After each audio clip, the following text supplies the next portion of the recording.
Academy Hyderabad, the best UP Academy in India, where thousands of UPSC aspirations are becoming a reality for so many students every day, with our vision to provide lessons with excellence, to curate each and every classroom in a question answer based method, active student participation, and thorough commitment by all the teachers to bring out the best in every student. We welcome you to today's news analysis session, where I shall take the pleasure of guiding you through the Hindu Hyderabad edition of today, that's 9th of June 2025. And today's newspaper too is comprising few national and international issues which pertain very crucially to your GS paper 1, 2 and 3. In fact, even in the essay paper for the upcoming UPSC mains examination. So quickly let's have a look at the newspaper, and right as we glide down from page 1, there is a news mentioned here on the left column which talks about how India's External Affairs Minister Shri S. Shankar is right now on a tour to France and Belgium. So let's quickly understand the important points mentioned in this article. According to the article, this week-long meet, which the External Affairs Minister shall be conducting with high-level ministerial leadership, not only from the European Commission but also at the European Parliament headquartered at Brussels in the Belgium. Now, also let's understand what are the main objectives of this week-long visit. Clearly, there are 3 to 4 objectives. The first one happens to be increasing India's diplomatic engagement.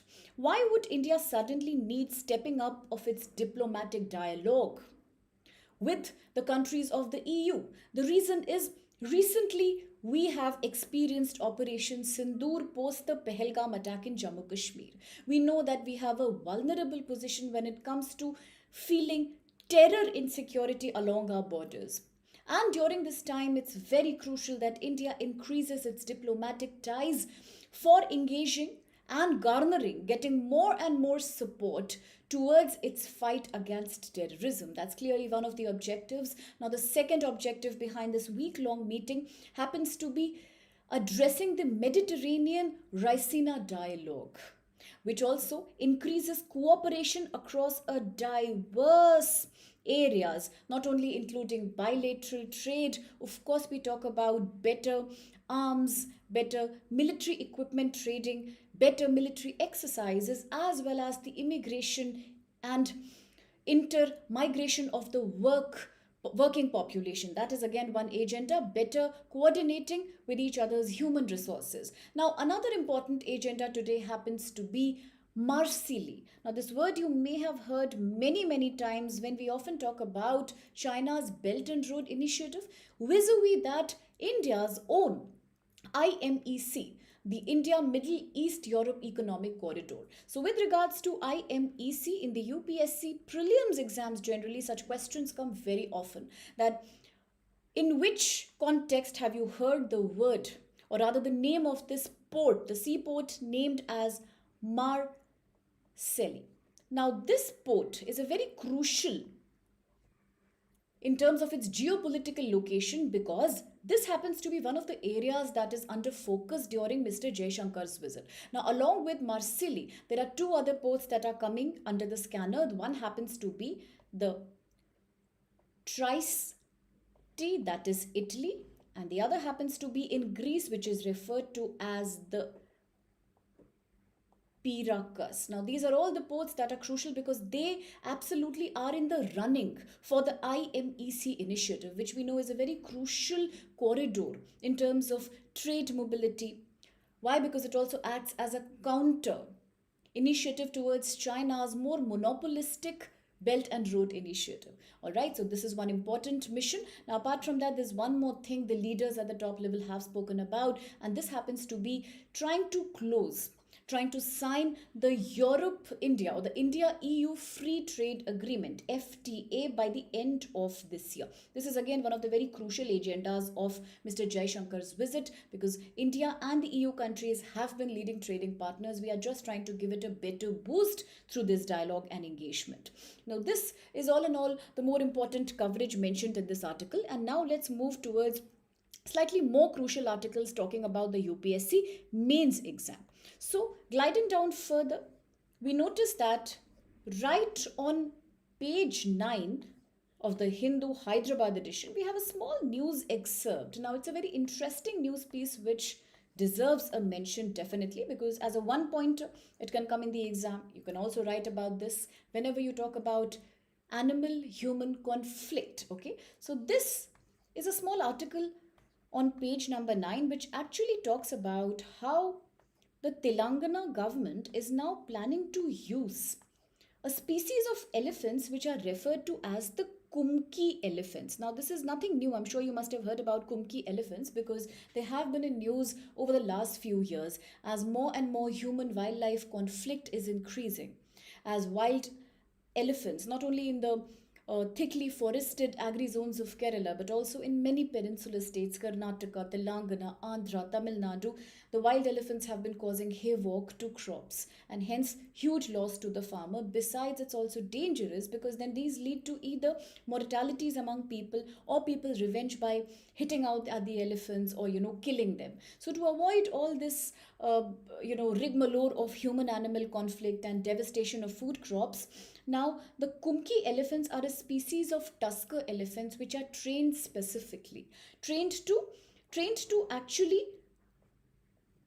protect the crops of the farmers from wild elephants who are a perennial threat. Round the year, the crops are threatened by wild elephants who just make invasions into crops that are borderlining more forested regions in these states. So therefore, now what is happening? A series of advanced trainings have been given to these elephants, and the purpose will be to therefore provide more and more of Kumki elephant support to the farmers, and hence they can protect their important crops such as those of paddy, tomato, groundnut, both cash crops as well as food crops, and also the casualties which often happen on human lives. Also, cattle are endangered in this conflict, and hence the initiative has been taking place. So for this article, all in all, we need to understand that how the government today is doing a very step-by-step initiative. Initially, the Kumki elephants will be brought to a camp in Andhra Pradesh where they will get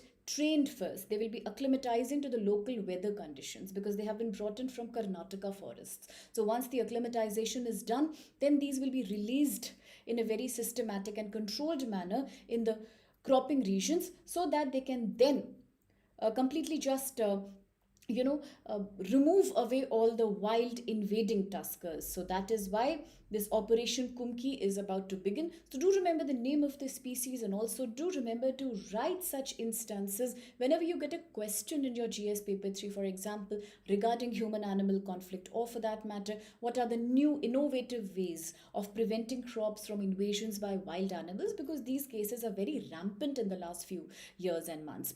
Now, having said that, let's proceed towards now more UPSC main centric articles, and yes, we need to hop on to the editorial page for that. Now in the editorial page, the very first article, the leading article, says judicial sensitivity to sentiments is a sign of regression, and this is nothing new but something that we had discussed just 2 days before. So if you remember, 2 days back we were talking about the whole big debate that has erupted in Indian Constitution discourse about Article 19(1)(a).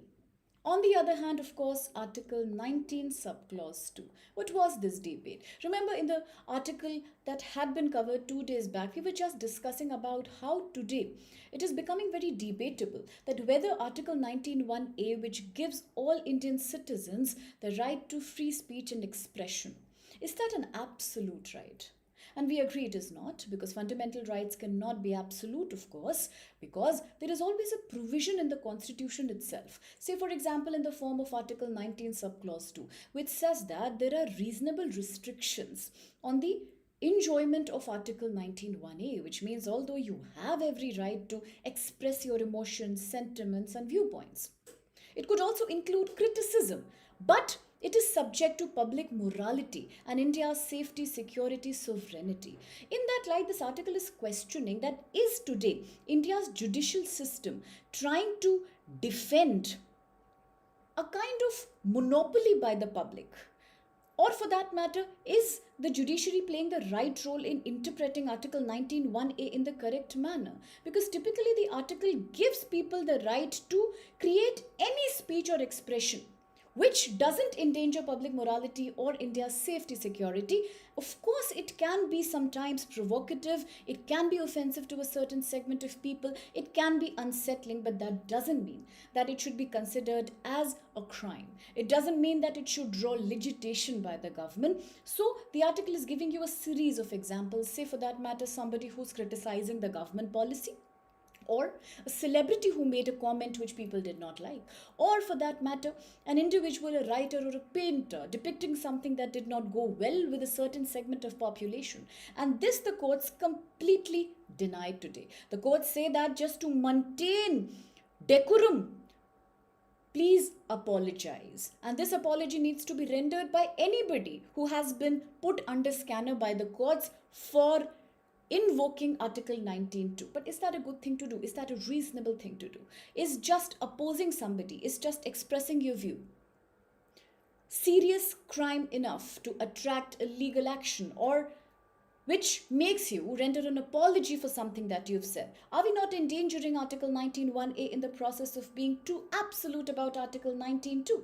So that's what this article is talking about. The article is also trying to say that the real duty of the court should be principle-centric model of speech protection, which means that your duty is to protect the free and the freedom and the liberty of citizens, to allow them to speak and express their ideas and opinions for free, even if it is violating a particular section of people in terms of their sentiments or value system. But here the court does not need to step in every now and then and create a compulsion on the so-called offender to render an apology or to take back their words or expressions. That's what the article is saying. The article also says that until laws such as sedition, or even morphing public order, until this is clearly expressed, that what do you really mean by messing up with public order? What do you really mean by doing a sedition? Unless we have right interpretation of these constitutional words, there will always be a conflict about these two articles, okay? So rather than serving a single purpose,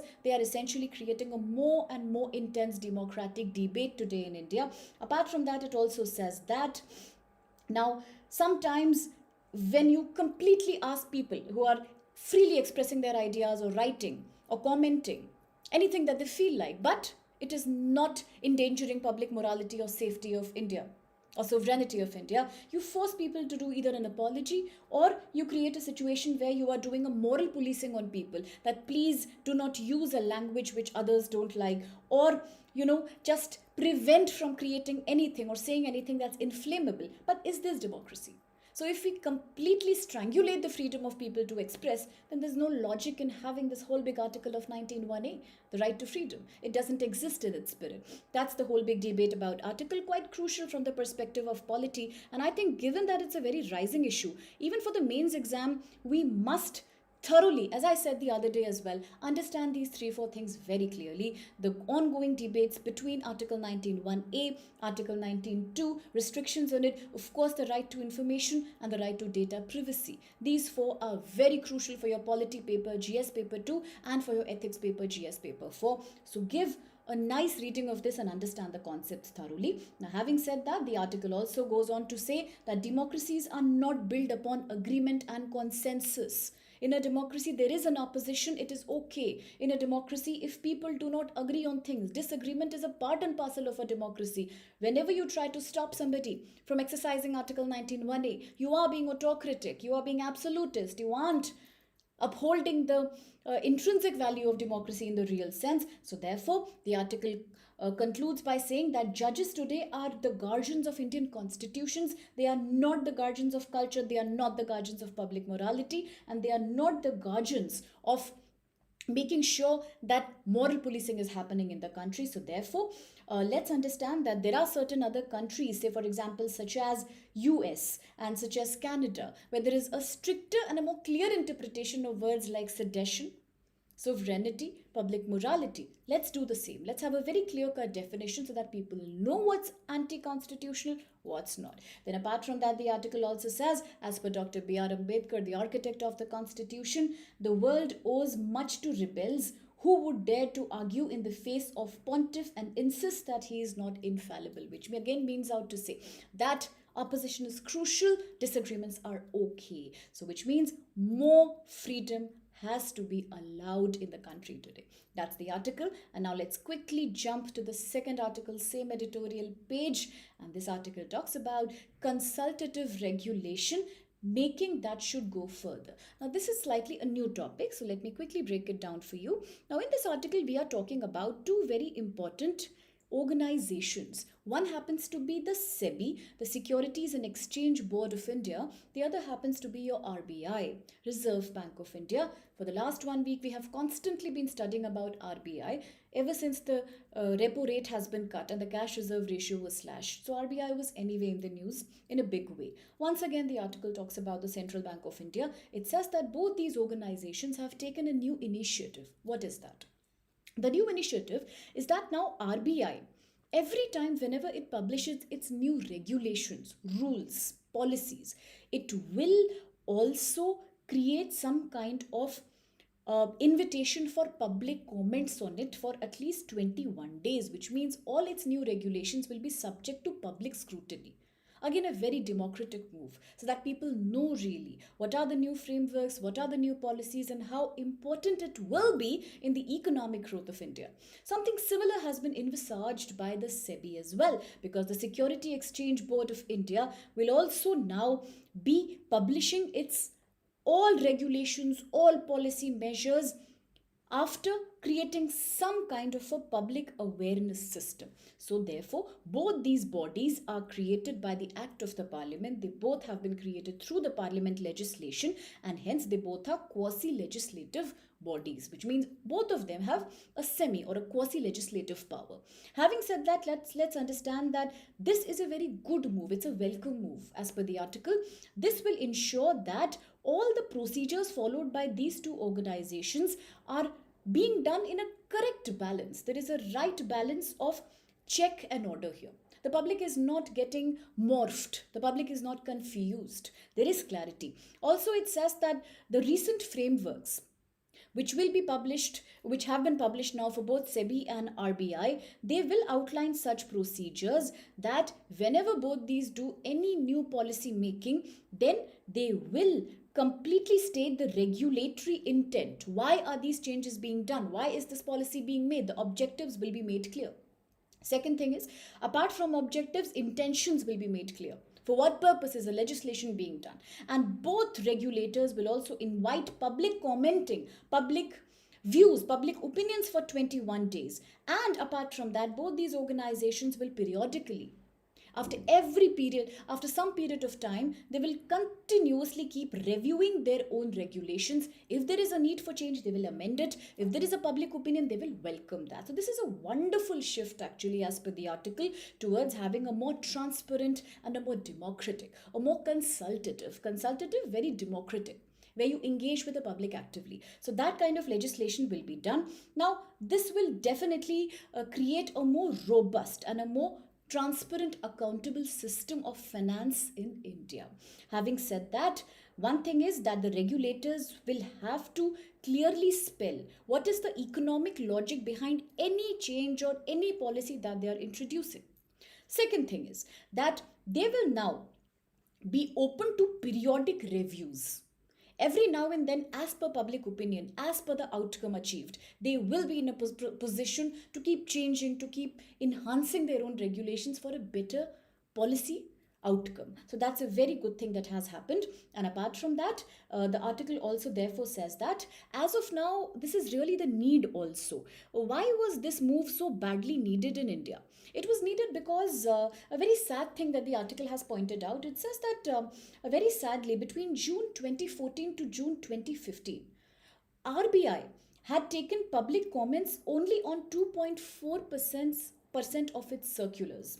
And talking about SEBI had done the same on less than half of its regulations, which means previously there is no track record of whether these organizations have been doing a consultative rule making, which means engaging with public actively. That was not being done because both these were working in a very, very opaque manner. There was no transparency as such. Now, what happens with this situation? There was a very limited opportunities for various stakeholders to express their views on regulations proposed by RBI and by the SEBI.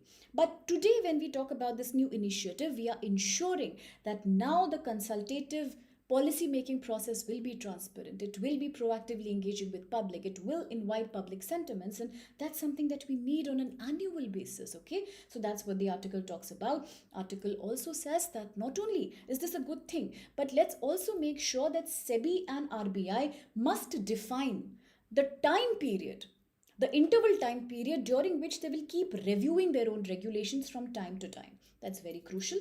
And apart from that, it also says that in other countries, say suppose if we talk about the United Kingdom and Canada specifically, there also they have issued strict guidelines where all agencies will have to abide by proper consultative regulation making law. So such approach, if thoroughly implemented in India, will not only institutionalize the culture of transparency in public bodies, but also it will make sure that there is an accountability for all the stakeholders, all the regulators involved with these public institutions. So that's exactly the pitch of the article. Quite crucial for polity, quite crucial for economy, because we are talking about creating a more transparent working mechanisms for most of our quasi-legislative bodies here. Okay, and having said that, let's now proceed further with our opinion page. And on the opinion page, there is another article, but this article comes as a very beautiful news actually, that we all talk about Operation Sindoor, we all talk about the very robust capacity building in Indian Army.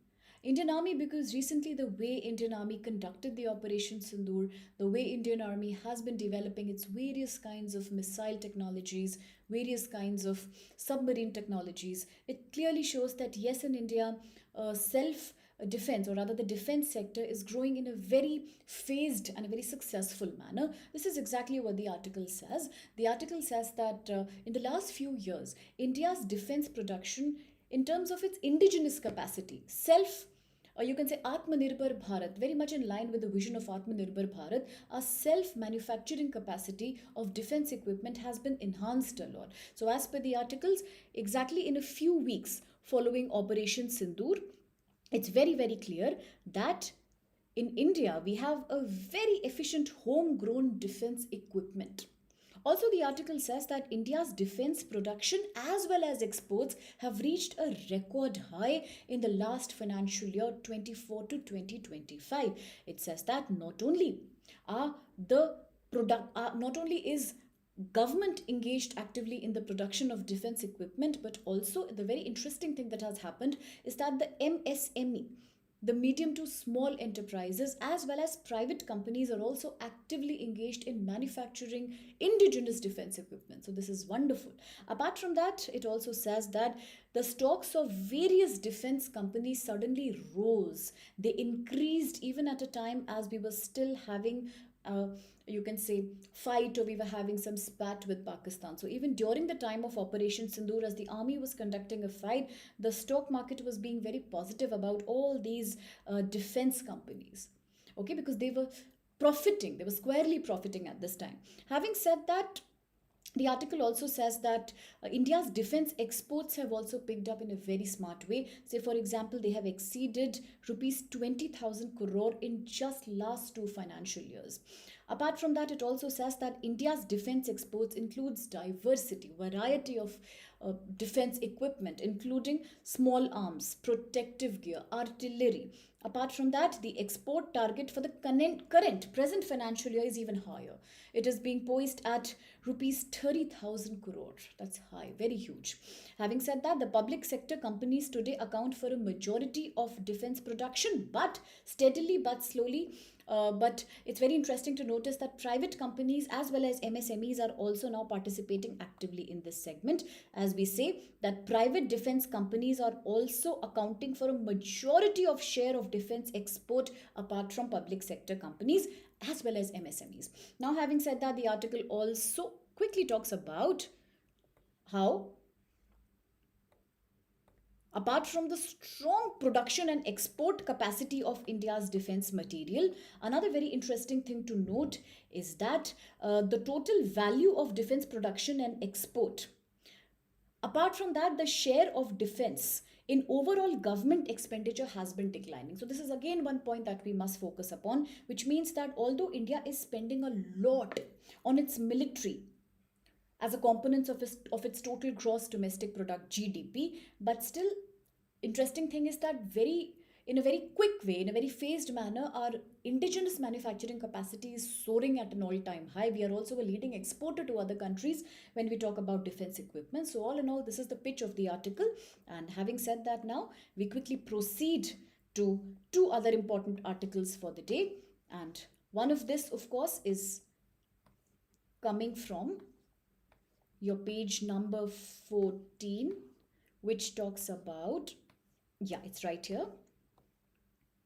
So here, very interestingly, there is a small news which says that India and Mongolia, they both are gearing up for a joint military exercise. Now, this question is very important from the perspective of the exam. Please understand that today, as Mongolia and India are participating in an ongoing bilateral exercise in Ulaanbaatar, that's in Mongolia. The purpose of these exercises happen to be two or three objectives. One clearly is best practices to be shared among both the countries for counter-terrorism, anti-terrorism. Second thing is precision sniping. Then, of course, we talk about improving interoperability, and both are working through joint drills. They are trying to work together on solving current global security challenges. But another important question is, what is the name of this exercise? It's a question that's very often asked in UPSC prelims too, and therefore please remember that this is the 17th edition of the joint military exercise between Mongolia, India, referred to as Nomadic Elephant. So please do remember the name Nomadic Elephant. Understand that this is the 17th edition of this exercise that's happening. The key objectives we have already spoken about. Then they will also target, this exercise will also be targeting conducting non-conventional operations in semi-urban and mountainous territories. This reminds me of another very interesting question. Now, India and Nepal also conduct an exercise, the key target of which is to conduct interoperability exercises in a difficult mountain regime. What's the name of that article? What's the name of that exercise? If anybody would want to share with us, then do post it in the comment box, and of course we will reach out to you. So what is the name of that exercise? Because conducting joint military exercises on a mountain region is far more tough. And that's why even this exercise that we are talking about, Nomadic Elephant, becomes specially very important. Also, please understand that both the countries through this exercise will also be talking about creating better mutual coordination among each other. Of course, they are talking about a joint preparedness, defense cooperation, military training sessions, of course, developing ability to operate in very difficult environments like that of mountains.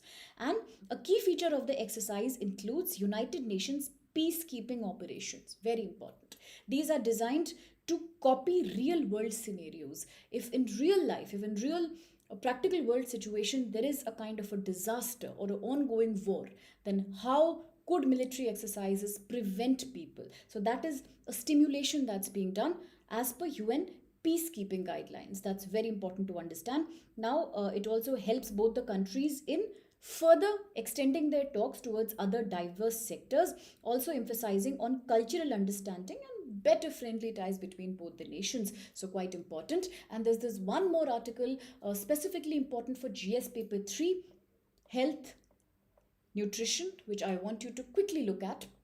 This article is again complaining about NCD. We must be aware that post COVID-19 pandemic, We were all busy talking about communicable diseases, such as zoonotic diseases. That was very crucial. Of course, various kinds of mutating viral, parasitic infections. But here the article is pointing out to another disaster in the making, and this is the non communicable disease segment. We know that today, as the world is experiencing a very high burden of NCDs, even for a country like India, which is now trying to spend close to 5% of its total GDP on the healthcare segment, focusing more on the primary healthcare per se, this NCD burden is looming large on us. What is an NCD? NCD happens to be a disease which does not spread among people. It is non contagious, it's non communicable, and yet it is extremely dangerous in terms of threatening India's complete healthcare sector, in terms of threatening the longevity of our people. Why? Because NCDs would cover diseases such as rising instances of cardiovascular, cancers, or for that matter, even diseases like hypertension and diabetes. This article specifically talks about a particular kind of lifestyle related NCD which impacts human liver, and this is referred to as MASLD.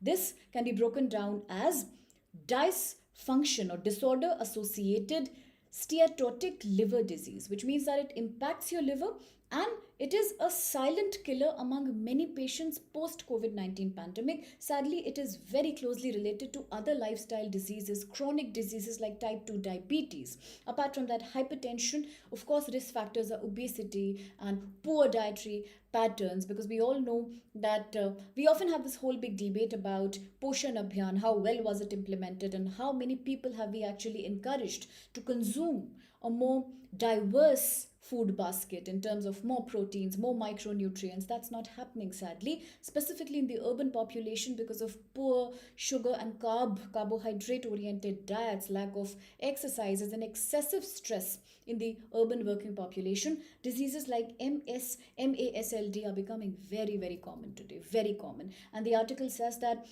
this disease is more common, therefore 80 to 85% of cases are actually being noticed in very young population. Again, this is the working segment of the population. So whenever you talk about the demographic dividend of India, we all know we have a huge demographic dividend. Average Indian is 27 years old. We are a young population, but we often say that economically, socially, politically, we are not able to utilize our demographic dividend. Well, this again is a eyewash that health domain is again one very big reason why we are not able to utilize our demographic dividend in a right way. Because in the last article, I think few days back, we had discussed that as per the National Family Health Survey, close to 57% Indian women in the reproductive age are anemic.